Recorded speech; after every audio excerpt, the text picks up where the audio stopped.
Well, hi, and welcome to Team Vigo Spotlight. I'm Bill Riley, Director of Communications, here with Dr. Hayworth for our normal Wednesday updates. First, we'll start with a quick look at the dashboard, now updated at vigoschools.org. We had 12 student positives with campus contact in the last 14 days. That's up from 10 last week. We had 12 staff positives with campus contact in the last 14 days, up from 6 last week. We have 202 students actively quarantined. That's up from 157 last week. And 55 staff actively quarantined. That's up from 25 last week.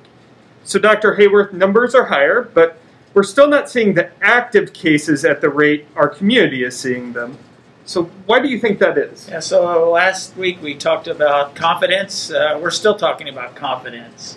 Confidence in our ability to track and trace illnesses or potential illnesses within our buildings. I think it's important to remember we've suspended our attendance policy. We want you at school, but we don't want you at school if you are feeling sick. So our contact tracing, people staying home whenever they're not feeling right or feel like they might have some symptom of COVID. Also this, masking. Yep. I really believe that our students have done a great job of adhering to what we've asked them to do with masking. That's also seen within our staff. And so those things, I think, are keeping us in a position that maybe we're not seeing in our community. And I would make this request. Let's keep masking. Let's keep being vigilant. Let's keep the understanding that this is not over by any means. Still work to be done. And we're appreciative of our efforts to this point, but this is a marathon. This isn't a sprint. Yeah, and as the health department noted today, the cases that we're seeing in our schools are brought in from the outside, usually from social activities. So the good work we're doing from 8 to 3, let's extend that to the weekend. Let's extend that to the evenings. Wear that mask, keep your distance, know who you're with. Yeah. And, you know, you hit on, too, staying home when sick. I think that's so crucial. And we've developed a little graphic that we'll be sharing with our families and staff. You see it here to help navigate the difference between allergy symptoms and COVID symptoms. And we just really want to encourage people to stay home and get tested if they have symptoms that may be consistent with COVID. This is not the year to tough it out, right? This is the year to stay home if you think you may be sick at all.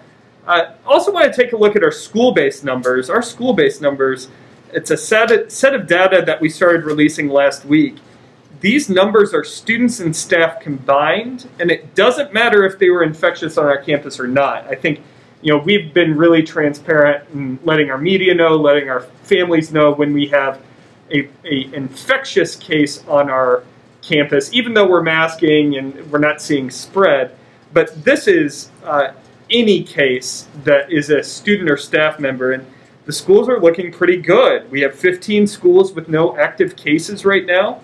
No school has more than 4 cases, and the cases are pretty spread out between those other 12 schools that are experiencing cases. It's both what you'd expect and not what you'd expect, I guess, with elevated community numbers. Tell me a little bit about that. Again, when you think about today's message of going into orange, you might think that, boy, if we look inside those schools, it would tell a different story. But it's not right now. And I think we have to remember and remind ourselves the size and scope of our district. You know, we're not a small operation. Our schools are spread out throughout the county. That means we're going to treat each school differently. And so far, when we think of our district, no hot spots. When you think of the number of cases compared to what you would expect, still put them in the very, very low category. Yeah. So again, with this school-by-school data, I want to dig more into that because you said something interesting there. We're going to take it school by school. Now that we're back in 5 days a week, how would we use this school-by-school data to maybe pull back if we need to, if we see a situation at a school? Yeah, if you think about where we were in March, the state, our district, we made decisions based upon the best information at that time, and we shut our whole operation down. Then we put our whole operation in remote learning. Now, being able to track, knowing what we're up against, knowing how quarantine is a good thing, and knowing what a positive case is, I think you'll see us really looking and examining each school and what is in the best interest of the students, the parents, the staff in that school that might be 40 minutes away from another school. And that school will have its own different set of circumstances. So I really don't see a situation in which we would repeat last March. Yeah, and it really comes down to the hard work our nursing staff is doing, right? We're talking about the size of our district compared to other organizations. We are very large. We have 11,000 students choosing an in-person education right now, 2,000 staff members. It comes down to the hard work of our nursing staff. Can you tell me a little bit about what they do to manage our data? Well, when you think about what walks into their door each and every day, so just on a normal school day, if you could think about when you were in school, what might get sent to the nurse's office. Now we are looking for different symptoms, different signs, different things that not only are we tracking, but then we're reporting that out to others so that we know exactly where our kids are, or if they're going to be quarantined, or if they're being tested, and if we have positive cases. And that's done by those that are in the buildings. It's not done by somebody here at the district office. And so those days are 5 days a week, but it could also extend into Saturdays and Sundays as we're looking to follow up with our children. And really, again, when we come back to what's in the best interest of our children, our nurses, unfortunately, who are very tired, working very hard, that does not just stay within a 5-day-a-week model. Yeah, and I want to talk about a little bit about the work they're doing to keep an eye on staff numbers too. When you think about looking school by school, staffing's a real issue, right? And, any pullback, we want to be the least disruptive we can to everybody's education.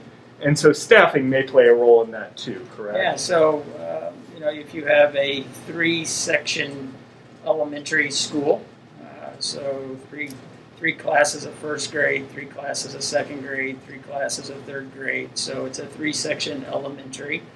You have a number of educational assistants there.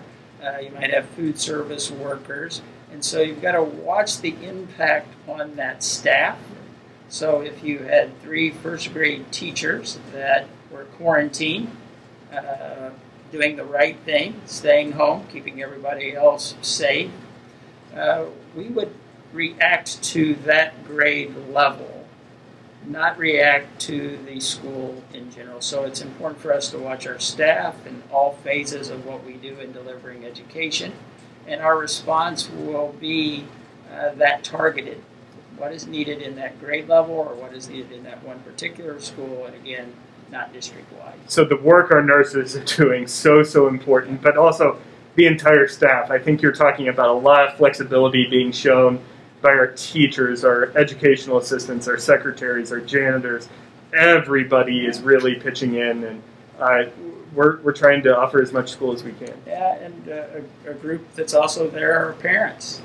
When we think about making the decision on, somebody has the sniffles, a headache, normally we would be saying, oh, you need to head off to school. And I think our parents are helping us now measure that a little bit differently. So, yeah, it's taken everybody, and so far our numbers are indicating that we're being successful. Great.